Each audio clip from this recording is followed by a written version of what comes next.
Okay, I want to talk about how behaviour balances the game, and I want to focus on hook grabs and hook camping, which I think are actually legitimate plays in the game. I'm sorry. And it's actually really artificial that they got rid of these mechanics, as far as I'm concerned. Okay? So, and I'm going to explain actually why they're sort of pointless as well. What they do is they don't have the intended consequences. They have an unintended consequence when they implement these features. Okay. So, what ended up happening is Behaviour don't take a holistic approach to the game. So they make lots of ad hoc changes. And they're adding new content, they're adding new killers. And there's a big wide gap between low tier killers and high tier killers. So when they change something, there's unintended consequences. Now, when I play a high tier killer, I normally don't care about hook grabbing or hook camping, right? I don't care. I don't miss it per se. There is one game recently I did miss hook camping because I had a 99 gen and I had two hooks next to it. And they were playing really aggressively. It was their fault they got down near the gens. They got really cocky and arrogant. I should have just been able to camp it. I should be able to camp right next to the hook because they're right next to the gen. That was like 95%.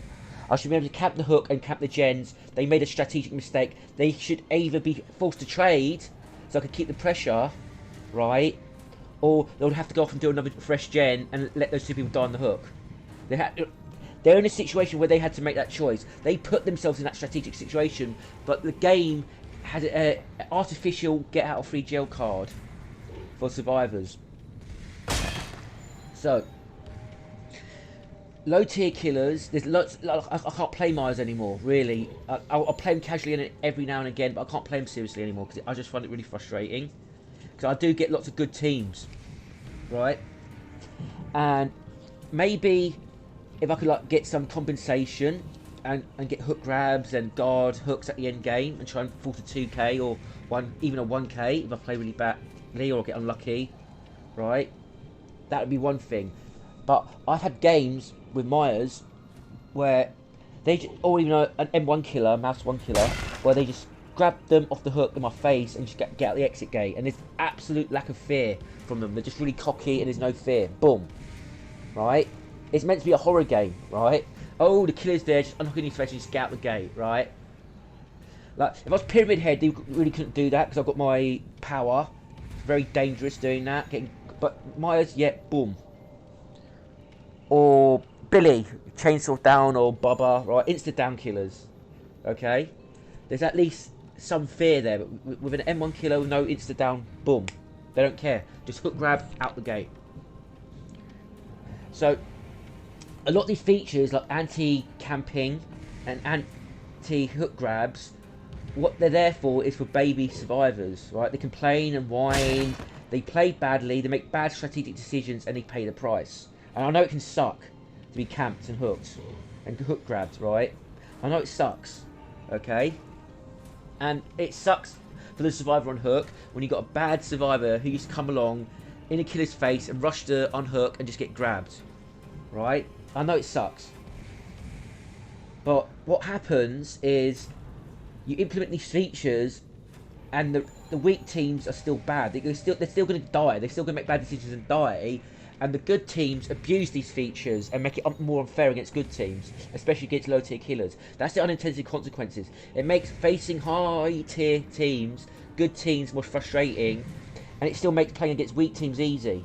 So it doesn't change the equation, really. It just makes the game more frustrating for high level competitive play, right? If you're playing against a decent team, you're going to be competitive if you know you're playing against them, right? It's a different game. It's not going to be casual anymore, right? So, Behaviour need to stop this ad hoc approach. They need to pause the constant updates for 6 months, right? Okay, and they need to fundamentally fix the game, and they need to stop doing it ad hoc, and they need to stop just looking at statistics to make their judgments, and they need to talk to good expert players who are objective and care about game balance, and get their opinions on the things because they're really incompetent. They're really incompetent. Like I said, I should be able to camp a gen with 90% progression next to 2 hooks. They made the mistake, they paid a price, right? And gen rushing is getting worse and worse and worse, and I've got to play more and more ruthlessly with high tier killers.